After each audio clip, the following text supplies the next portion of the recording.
Welcome to Merry Moments. It's 92.7 FM, and we have some merry moments with a Finn McCool expert. So if you're into mythology, want to hear anything about some of the Irish heroes, then you're in the right spot now. Welcome, Dr. Sumner. And so please tell us where you come from and a little bit about the Finn McCool database. Hi, Mary. It is so good to meet you. I am originally from Saskatchewan. Oh, Um, yeah, I'm Canadian. I'm from Saskatchewan. I did not grow up with traditions about Finn McCool or about Irish fairies or anything like that. I came to them, sort of later in my young adulthood, and just found them absolutely fascinating. Yeah. So almost on a whim, I have to say, I enrolled in the Celtic Studies program at St. Francis Xavier, and I fell in love. I fell in love with the culture.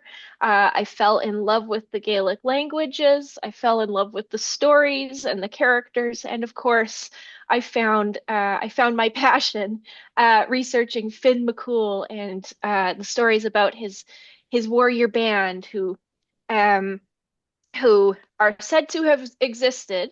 They are fictional. They did not exist, but they are said to have existed in a legendary third century golden age in Ireland and in Scotland, and to have effectively protected Ireland and Scotland from supernatural threat, as well as from outside invaders. If the king of the world, for instance, was coming to invade Ireland, or the king of Greece, or the king of France, or the king of the Eastern world were coming to invade Ireland, Finn and his warriors would be there on the shore to meet the invaders, and they would always win the day. I'm so happy that you started this database. It was amazing for me as a researcher because I write about Finn McCool. It's so vast. And so can you tell us that something in it that was surprised you, like that you found out in all of the different stories? Absolutely. I mean, so much surprised me. So I started the database after I graduated from St. Francis Xavier. I came to Harvard,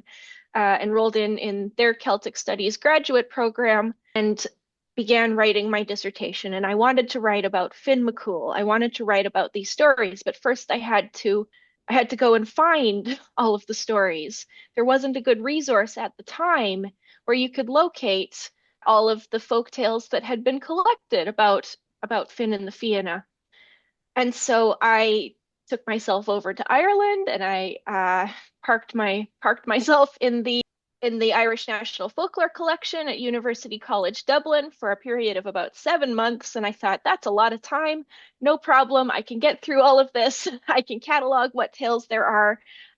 Not a problem. I thought that I would be dealing with I'm not sure how many tales, how many versions of tales I thought I would be dealing with, but certainly not the It's number that we have vast. now. I think we can, off the top of my head, I'm not sure, but I think we have over 3,600 versions of tales in the database now. Wow. No one knew prior to my research creating the database. Everyone knew that these heroes were popular. Of course, they're popular, and they're the superheroes of the Gaelic world. But no one knew that this many tales had been collected about them. Lots and lots of surprises. I discovered that there were, well over 100 different what we call tale types, and people would tell, multiple different versions of all of these different stories or tale types. Since then, with the help of others, really create a good taxonomic system, a catalog of these stories, put it online on the database so that other people can discover this material and use it. And I think you told me that you've started using the database for creative purposes. I love that. I love to hear that. Well, it's so interesting to me because like you said, at first you couldn't find anything. And so when I found yours, I've been researching Finn I remember back in the day when the computers were just coming and looking for anything about fairies, and you find hardly anything. Finn has been reimagined so many times over the centuries. And so, in your opinion, what is the essence of Finn that remains unchanged now? Hmm. Yeah, that's a really good question because of course I study these characters over time. Yeah. I'll have a forthcoming book in December of this year that traces the history of Finn and the Fianna from our earliest records in the 7th century until now. Um, they have been portrayed in different ways over time, but there are some constants. Finn is always seen as a wisdom figure, Okay. Yeah. somebody who's more than just, I mean, they're warriors. They're absolutely warriors. But just like modern superheroes, they each have their own characteristics. And Finn is seen as the wisdom character. He's the one who can access supernatural knowledge. All he has to do is, in some cases, put his thumb in his mouth. In other cases, he has to put his thumb in his mouth and chew through the marrow, through the bone to the marrow. And then Wow. he can access otherworldly knowledge. He can find things out that other people wouldn't find out. That makes him, and once he does this, sometimes he might express himself through poetry. So that makes him more than just a brute force warrior hero. He's cultured in a way that I think we like to think about Gaelic peoples being cultured, you know? Yes. Um, these characters are also really, really, really, uh, really likable, highly adaptable, um, highly interesting across a broad region because they're not tied to a specific place. Finn and the Fianna patrol the wilderness zones, um, and they wander from the very south of Ireland all the way up to the top tippy top of Scotland. And they go everywhere. There are stories about them localized all across these regions. So they belong to everyone. It's not that they are just one particular county or province, uh, uh, what the hero of one specific place. No, they're the hero of all of Yes. Gaeldom, Well, effectively. it's interesting because when you're talking about the thumb and that relates to a tale, I would love to for you to tell your favorite tale or whatever, but like you and I might know the one about um, the salmon of wisdom, but a lot of listeners may not know that. So, but if people want to look it up, that's a really cool Finn story too, about how the wisdom really came to him. Yeah, But if there's another tale too, like because that one's popular, people can find it. Is there one that you just loved when you read? Like I have one that popped in absolutely. my mind from your database, but I'd like you to share something. Yeah. Absolutely. There's one that's very, very popular. And just if your listeners want to hear about the salmon of wisdom, salmon of knowledge story, that'll appear in the database under the boyhood deeds of Finn. Um, the story that I like to tell most, and you'll probably see why by the end of it, why I like to tell it most, is a story that is localized to Northern Ireland. We didn't have a ton of folklore collecting in 20th century Northern Ireland, and so very few, very few folklore versions of the story have been collected. But we certainly know that it circulated there and was localized to that particular place, and it's the story of Finn and the Giant's Causeway. So people probably know the Giant's Causeway. It's a World Heritage Site. It's absolutely amazing. It is this geological formation of hundreds and hundreds of octagonal basalt columns that stretch out into the sea, the Northern Sea, um, uh, from County Antrim. Uh, Looking almost like a bridge to Scotland. So the story about the Giant's Causeway connected to Finn is that it was Finn who built the Giant's Causeway. Um, he thought it would be a good idea to have a bridge to Scotland that would make their life much easier. They wouldn't have to sail. It would be a great thing for them. And so, he being the great, strong person that he is, uh, picked up, picked up all of these columns and launched them into the sea and um, began building this bridge. And he finished the bridge. It went all the way to Scotland, and he was very proud. And he thought, okay, wonderful, good day's work done. I'm going to go home and have a nice nap.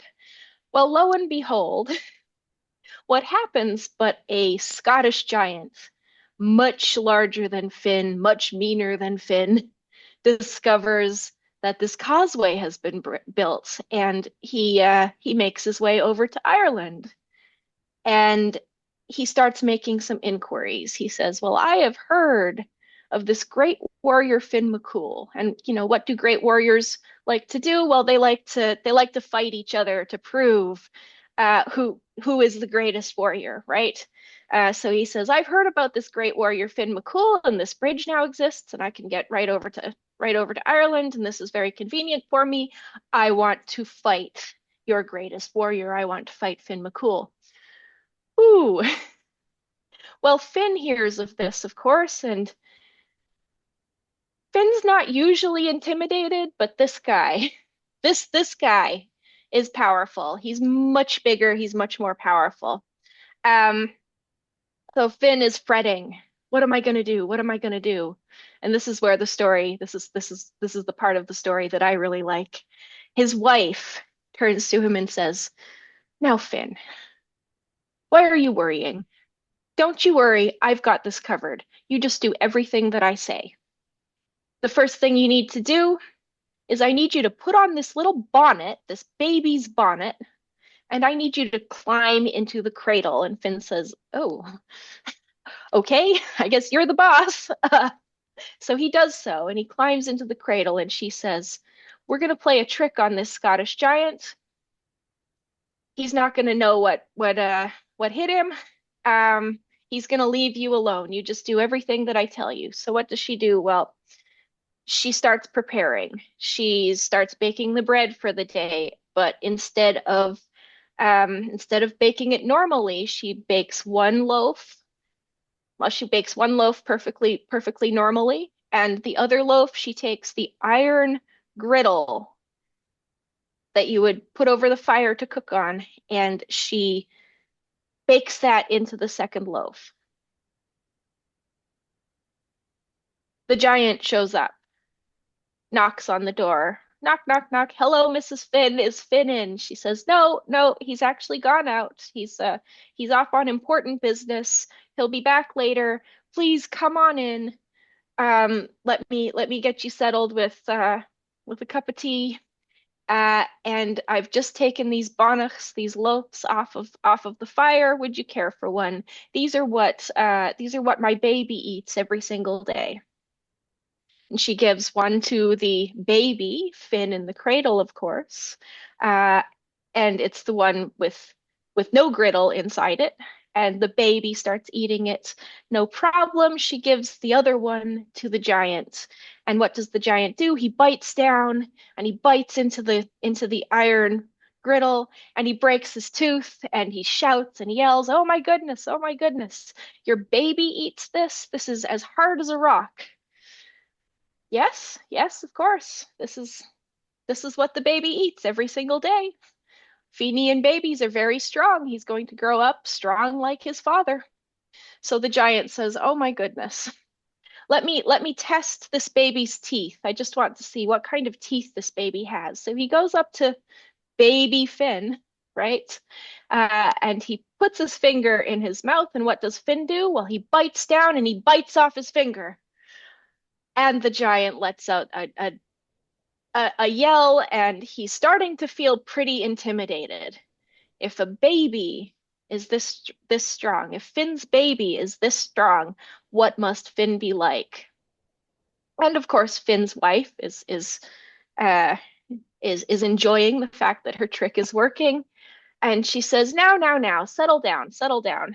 Um, there's a bit of a wind coming in. what Finn normally does when there's a bit of a wind coming in, is he normally just picks up the house and turns it so the wind can't blow in the front door. Could you just turn the house, please, for me? And the giant, of course, says, "Oh my goodness, this is absolutely bonkers. No, ma'am, I can't pick up your whole house and turn it." And off he goes. He runs away off to Scotland. He decides there's no way he could possibly fight Finn. Finn is much too powerful. And as he's running away, he destroys the Giant's Causeway. So the Giant's Causeway looks the way it looks because um, because the Scottish giant running back to Scotland has destroyed it so that Finn cannot come over and attack him.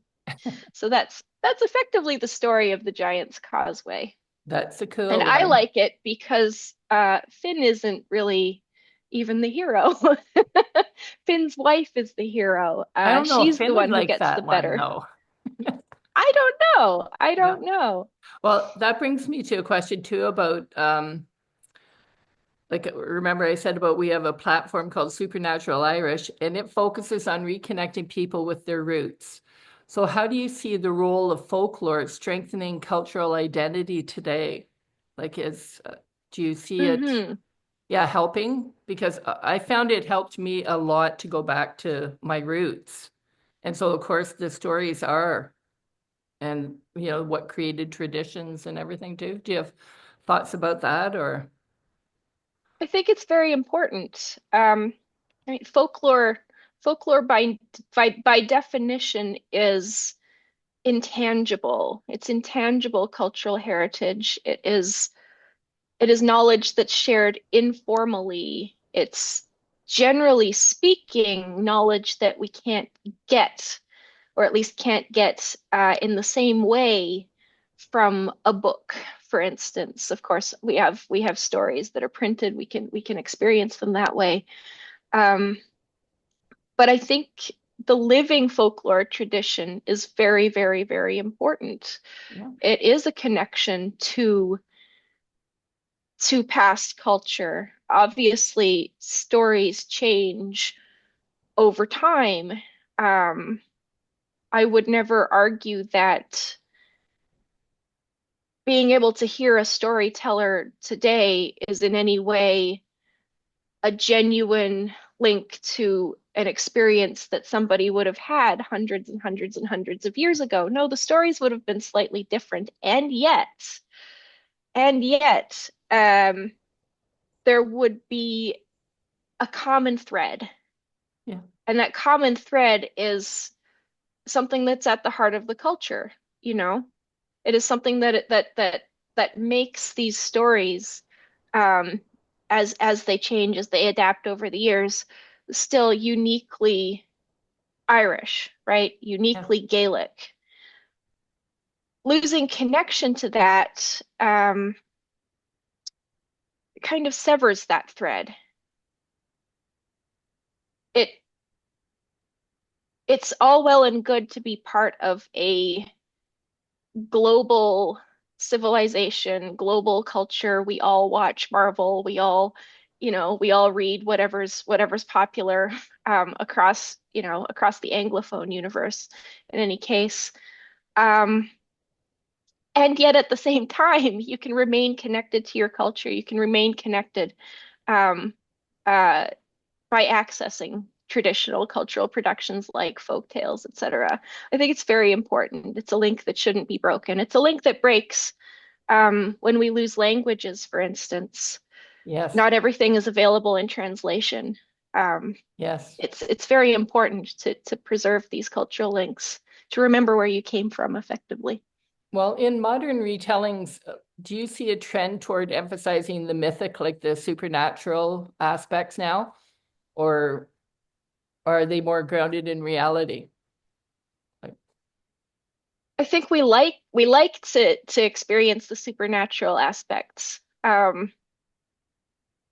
We can think about our realities, perhaps even in a more constructive way when we root, those thoughts and ideas through um, through a supernatural lens, right? Yes. So supernatural stories have been, if you're thinking about, for instance, stories about the fairies, have always been a really, really, really great way to talk about difficult topics at arm's length. You can talk about, for instance, someone being away with the fairies, and you don't have to say, oh, they're mentally ill, You can say, oh, they're away with the fairies. You can think about changeling tales, for instance. Changelings are people who the fairies have stolen and left almost a counterfeit copy in their place. Um, Changelings were at one time a way of rationalizing things like illness, Yes. things like um, early death, the death of a young mother, the death of a child, that sort of thing, at a time when modern medicine wasn't necessarily available to Yeah. people, or medical practices were not at the state that they are now. It can be comforting to think, oh, this woman who died in childbirth, for instance, uh, she's not dead. She was taken by the fairies. They left someone in her place, and that's who died, I think those sorts of stories, whether or not you actually believe them, there are different levels of Yes. belief. Yeah. But being able to couch things in those terms can help, because it allows you to sort of dissociate from the reality, the emotional reality, and talk about them in a safer way. Well, the Fianna legends, they contain strong supernatural elements, like everything from shape shifting to Yeah. the other world, which has always fascinated me. But so you think that they were more for entertainment or to explain away things, but so what I mean, about all of these stories are for entertainment. They're great stories, but you can also be talking about or thinking about other things. A story is never just a story. It always evokes other ideas. They're not programmatic, though. Folklore is generally not programmatic in that sense. The story, the entertainment is primary. Um, and then any other topics that maybe are being addressed. Like, for instance, in the story of Finn and the Giant's Causeway, in the versions where his wife has um, an awful lot of power, um, that can be a way to address potential, thoughts that one might have about the gender inequality in society. If you are perhaps a female teller of these stories and you're telling this story, you may or may not stress the wife's role as a way of highlighting, not necessarily even consciously, subconsciously, as a way of identifying with a character, and highlighting the fact that maybe that's the way you think it should be.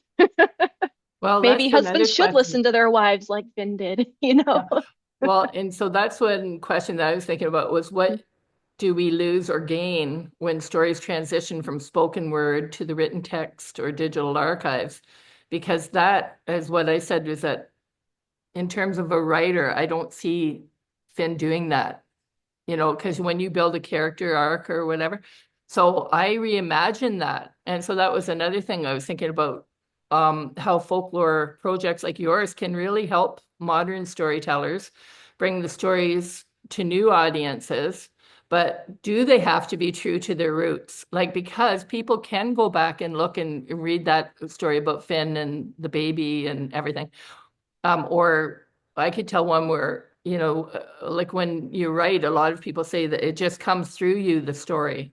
So what is it that was, where did this common thread come from? and what, like, because you say, oh, they weren't real, they're just myth.